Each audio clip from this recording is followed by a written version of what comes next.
Hello everyone, I am Surrender the Awesome, and I'm back, and I'm ready to look at some more r/NiceGirls. But before I get started, make sure to like, comment, subscribe. And if I can't convince you, perhaps this picture of my cat will convince you. And random fact about my cat society is that they are currently having a sale for rocket launchers where it is free.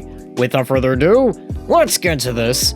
So this first post here says, reasons why you are not a real femcel. And this person here says, no, you are not a real femcel. I am so sick of all of these people that think they're femcels. No, you're not.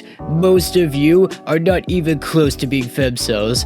I see these people saying, I haven't took a shower in over 100 hours. It's great. That's nothing. Well, that's, not really a thing to brag about.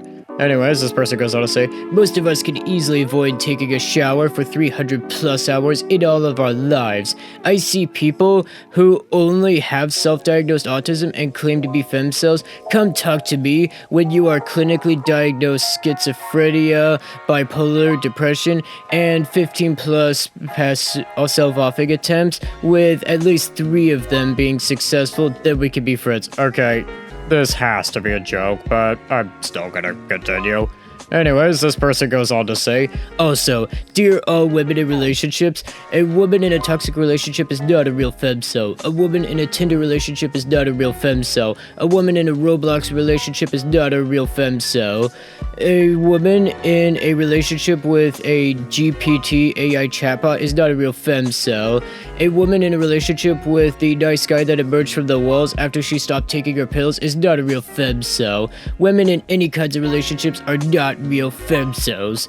Break up with your cringe butt moid beta boyfriends and be based and red-pilled sigma females for once. You know, this kinda is pretty much hitting all the check boxes for incel talk, but anyways, this person goes on to say, talk to me once you've been gooned in your apartment for at least 120 hours, then I'll maybe consider you a femjack. Sincerely, all actual femcels. Okay, I'm gonna probably give this, like, I don't know, probably a, yeah, this isn't real out of 50, because, yeah, this can't be real. This is clearly a troll, and this is satire. Anyways, this next post here says, was bored just casually scrolling through, and I found this. And this person here says, if you are outside my age range, location, preference, don't open up your photos in your first message, or are single, I am not going to respond and will just block you. I don't have time to respond to so many time wasters that aren't serious. I am a hot wife, interested in connecting with married men, and if there is a connection, to put on a hot show with him for my hubby. You must be okay with him watching. He is not a sealed. If you don't understand the terminology, please do some research before reaching out. I came on Ashley Madison. Well, yeah, that kind of is a really immoral thing. Anyways, this person goes on to say, to enjoy a specific kink. So if you are single, not married, recently divorced, or are looking for a girl in a similar situation as you, then we are not compatible. Interested in local only. If you are further than 25 miles, I am not willing to meet you. I do not care if you say you are willing to travel or are visiting my area. If you do not live in the blank area, then you are too far out. You should be attractive, fit, 45 or under, and be able to carry a conversation. What is attractive? What is fit? If you need to ask those questions, please don't message me. If a movie was being cast for an attractive, fit guy who is under 45, would you be cast in that part? If not, then why do you think I would cast you for this part in my fantasy? Open your face photos before messaging. Make sure you have some flattering photos. If all your photos are selfies at bad angles from the bathroom or gym, you are going to... And the thing goes on, and I probably am gonna get some flack for this, and I can't believe I'm gonna give it this here. I'm gonna probably give this like a 20 out of 50. I mean, this kinda sounds more like just probably a weird kink kind of thing. And in all honesty, as long as the husband is okay with this, then I don't really see this as like nice girl kind of stuff. This just seems kind of like weird kink kind of stuff, if I'm being perfectly honest. And this next post here says, another, my company is a privilege you should pay for, woman. And this person here says, now, why on earth would a woman like me agree to go on a date with a guy who thinks that spending an extra $50 to $100 is a big deal? How am I expected to make peace in my mind about the thought that he finds that $50 more valuable than his time in my company?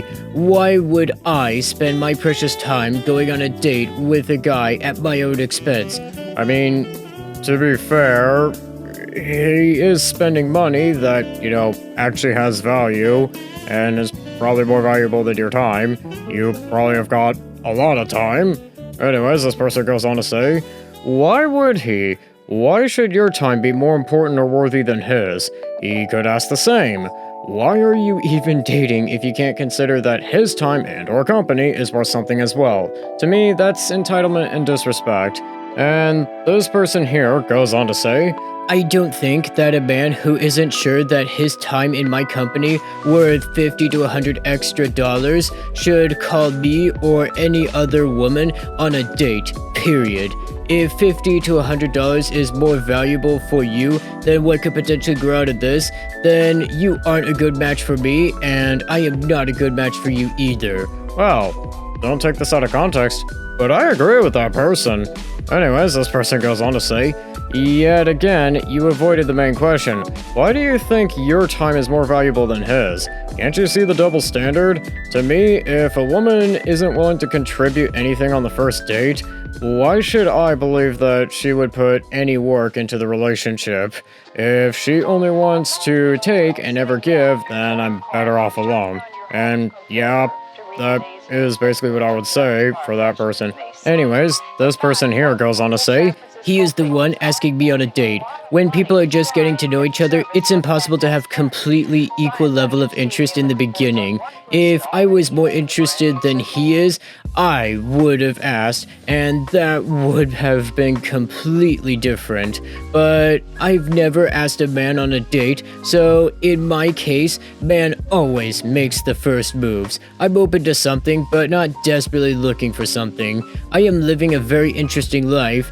Oh, I bet. Anyways, this person goes on to say, and if after spending like 2 to 3 weeks talking to me, you're still thinking whether or not you should split the bill with me on our first, second, third date, just don't ask me out. I am not so interesting to you, so let's not waste each other's time. Well, you do know that money also has value, right? And I'm gonna probably give this person like a 50 out of 50.